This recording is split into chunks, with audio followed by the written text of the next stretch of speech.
Welcome to face mass திறக்கம். யாரை பற்றி பார்க்க போகிறோம்னா, கோவையில் பார்த்தீங்கன்னா ஒரு பிரச்சனை போயிட்டுருக்கு.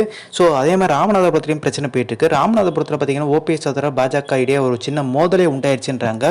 ஸோ கோவையில் பார்த்தீங்கன்னா அண்ணாமலை சொல்லியிருக்காரு, என்னையை தோக்கடிக்கிறதுக்காண்டி பார்த்தீங்கன்னா திமுக அதிமுக வந்து கூட்டணி வந்து பார்த்தீங்கன்னா போட்டிருக்காங்கன்ற மாதிரி பேசியிருக்காங்க.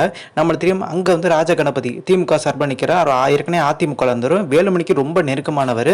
சிங்கை ராமச்சந்திரன் பார்த்தீங்கன்னா டம்மியாக தான் நிறுத்தப்பட்டிருக்காரு. வேலுமணி பார்த்தீங்கன்னா இன்னுமே வந்து ராஜகணபதியோட லிங்க்ல தான் இருக்காரு. ராஜகணபதி பார்த்தீங்கன்னா அவர் வெற்றி பெறதுக்கான வாய்ப்புகள் பார்த்தீங்கன்னா இருக்கு. ஓரளவுக்கு பார்த்தீங்கன்னா அதிமுக ஓட்டும் உழவ போகுதுன்னா அது வந்து காரணமே பின்னல்ல வந்து வேலுமணி தான் சொல்றாங்க.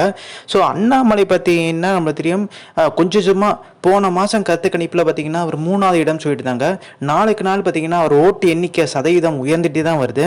ஸோ நம்மளுக்கு தனியார் தொலைக்காட்சியில் பார்த்தீங்கன்னா அவர் 3வது இடம் மாதிரி காமிச்சிருந்தாங்க. பட் இது நிரந்தரம் கிடையாது, இன்னும் 2 நாள் இருக்குது. அதில் பார்த்தீங்கன்னா கொஞ்சம் டஃப் கொடுத்து முன்னேறதுக்கான வாய்ப்பு அதிகம் இருக்குன்னு சொல்கிறாங்க.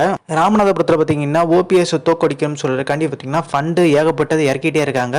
ஸோ பாஜக ஓபிஎஸ் கூட்டணியில் பார்த்தீங்கன்னா இருக்காங்க பார்த்தீங்களா, அவங்களுக்குள்ள ஒரு சின்ன வந்து ஒரு மனஸ்தாபம் ஏற்படுறதுக்கு வேலை செய்ய மாட்டாங்க. கடைசி 2 நாளில் பார்த்தீங்கன்னா எப்படியாச்சும் ஓபிஎஸ் தோக்கடிக்கணும்னு சொல்கிறதுக்காண்டி ஒரு காய் நகர்த்திட்டு இருக்காங்க. ஸோ விட்டமின் சிவை பார்த்தீங்கன்னா மேலும் ரொம்ப அள்ளி கொடுக்க ஆரம்பிச்சிட்டாரு.